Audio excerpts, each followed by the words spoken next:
नमस्कार मित्रांनो, आजच्या भागामध्ये आता इकडं सत्या आणि मंजू तिथे गाडीजवळ रोडलाच उभा असतात आणि आता सत्या म्हणत असतो की वाघमारे बरं झालं आपण थड्यावरून वाचलो, नाहीतर काय झालं असतं बघितलं ना तुम्ही.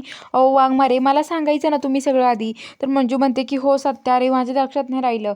तर आता इकडं जो सत्या आहे, सत्या आणि मंजू ते बोलत असतात तेवढा तिकडं आता सावीवरती काही आरोप लावले जातात.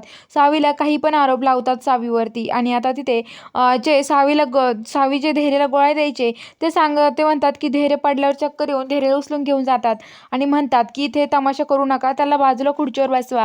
धैर्याला खुर्चीवर बसवतात आणि ते म्हणतात की धैर्याची आपण मेडिकल टेस्ट करायला हवी. आणि धैर्याची मेडिकल टेस्ट करतात आणि रिपोर्ट येतात आणि तो अंगदचा वकील असतो, तो म्हणतो की हे बघा, धैर्याच्या अंगामध्ये काही प्रमाणात तिथे हे दिसलं आहे आपल्याला, ते ड्रग दिसला आहे असं म्हणतात. त्याच्यानंतर ड्रग असं कधी करू शकत नाही. सावी म्हणते धैर्य असं कधीच करणार नाही, मला माहिती ना.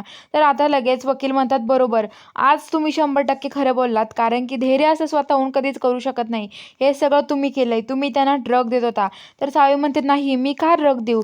तर आता भास्कर आणि विलासला म्हणतात की ज्या गोळ्या देतात ना धैर्यला, त्या गोळ्या घेऊन ये आमच्याकडे.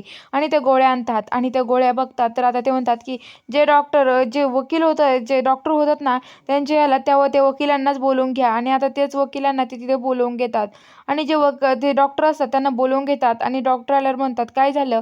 तर ते म्हणतात की धैर्यांना तुम्ही ह्या गोळ्या द्यायला लावल्या होत्या का. तर ते म्हणतात की हो, ह्याच गोळ्या होत्या आणि ह्याच गोळ्या आम्ही तिला याच गोळ्या देत होतो. तर आता लगेच ते डॉक्टरांना दाखवतात. डॉक्टर म्हणतात की काय, अहो याच्यात ड्रग्स आहे, मी दिलेल्या ह्या गोळ्या नाहीच त्या. तर आता ते म्हणतात की मग दामिनीला विचारतात गोळ्या कोण देत होतं. तर दामिनी म्हणते की गोळ्या सावी, आम्ही कधी गोळ्या दिल्याच नाही, तीच गोळ्या देत होते. असं आता सगळं सावीवर आरोप लागतात. आणि आता ते म्हणतात की बघितलं का, सगळे रिपोर्ट हे त्यांच्या बाजूने लागले आहेत. तर आता इकडं जी मंजू आहे, मंजू आणि सत्या असतात, त्यांना आता परत बाहेर जाऊन कॉल करतो आणि घडलेला सगळा प्रकार सांगतो. तर आता सत्या तिथून निघून जातो आणि आता मंजू सिव्हिल ड्रेसवर येते. आणि सिव्हिल ड्रेसवर आल्यावरती ती आता पोलिसांच्या बाहेरवरती जुना पोलीस स्टेशन असतं त्याच्या बाहेर चहा पीत उभा राहते. आणि तिला त्या आतमधल्या फाईला पाहिजे असतात. ते हवालदारला खुणा करून सांगते आणि हवालदार तिथून त्या फाईल घेऊन बाहेर येतात आणि मंजूकडे देतात. आणि आता मंजू तिथून जायला निघते. तर आता इकडं जी सावी आहे तिच्यावरती खूप घाणघाण आरोप लावतात. आणि इकडे आता धैर्याला पण आता घरी आणतात. आणि जी इरा आहे ती इरा धैर्याची काळजी घ्यायला तिला थांबते. आणि धैर्य आता शुद्धीवर येतो, तो म्हणतो की सावी मी कुठं आहो, कुठं त्याला दिसत नाही काही लवकर. तर तो म्हणतो इरा तुम्ही इथे काय करताय, मी घरी कसं आलो. तर ती म्हणते की धैर्य तुम्हाला आरामाची गरज आहे. तर तो म्हणतो की मग सावीचं काय झालं, सावीला निकाल लागला की नाही. तर ती म्हणते की नाही, पुढची तारीख दिली आहे तिला, तुम्ही काळजी करू नका असं म्हणतात.